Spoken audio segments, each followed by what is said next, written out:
Сәлем достар! Бүгінгі видеода сіздермен өте дәмді үй жағдайында дайындалатын KFC дайындайтын боламыз. Қытырлақ тауық қанаттарын дайындау үшін бізге ең әуелі тауық қанаттары қажет болады. Тауық қанаттарын жуып, тазартып дайындап аламыз. Және де өздеріңіздің қалауларыңызша, егер ол ащы болу керек болса, ащы соус қосамыз. Қара бұрыш, қызыл бұрыш, кептірілген сарымсақ, теңіз тұзы, паприка және тауық етіне арналған дәмдеуіштер, сұйық май барлығын араластырып, тауық қанаттарын маринадтайтын боламыз. Достар, егер видео ұнаса, каналға тіркеліп, лайк басып, комментарий жазып, қоңырауша белгісін басып қойыңыздар. Достар, ендеше маринадталған тауық қанаттарын 40-45 минутқа бетін жауып, салқын жерге дайындап қоятын боламыз. 45 минут өтті. Ендеше дайындауды жалғастырамыз. Ол үшін бізге 1 килограмм ұнды електен өткізіп дайындап аламыз. Және 1 литрден астам суды ыдысымызға құйып дайындаймыз. Маринадталған қанаттарды ұнға салып араластырамыз. Ұнға араласқан қанаттарды суға салып және араластыратын боламыз. Барлық қанаттарды дәл осылай дайындап алатын боламыз. Суға салынған қанаттарды мұқият араластырып аламыз. Және судан ұнға қайта саламыз. Ұнға жақсылап қайтадан араластырамыз.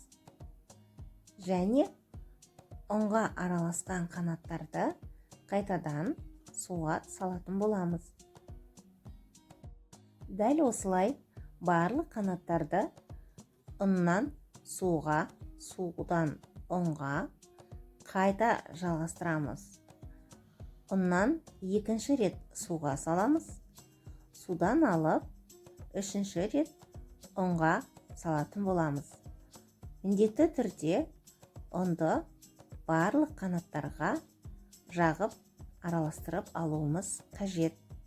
Себебі біз бұл процесті қайта қайталап отырған себебіміз қытырлақ өте дәмді тауық қанаттарын дайындау үшін осылай 3 рет ұнға, 2 рет суға салып дайындап аламыз. Осы рецепт бойынша қытырлақ KFC дайындап табыс табуға да болады. Менің арнамда табыс табуға арналған видео рецепттер бар. Ыстық тағамдар, тауық етінен дайындалған тағамдар және калькуляциясымен саналған салаттар да бар. Ендеше достар, менің арнама өтіп, өздеріңізге ұнаған керекті тағамдарыңызды дайындап, менімен комментария бөлімінде бөліссеңіздер болады. Тауық қанаттары дайын. Ендеше иісі жоқ таза сұйық майды қазанымызды отқа қойып, сұйық майымызды құйып, қыздырып, дайын қанаттарды салып 15-20 минуттың аралығында бір келкі отта пісіріп аламыз.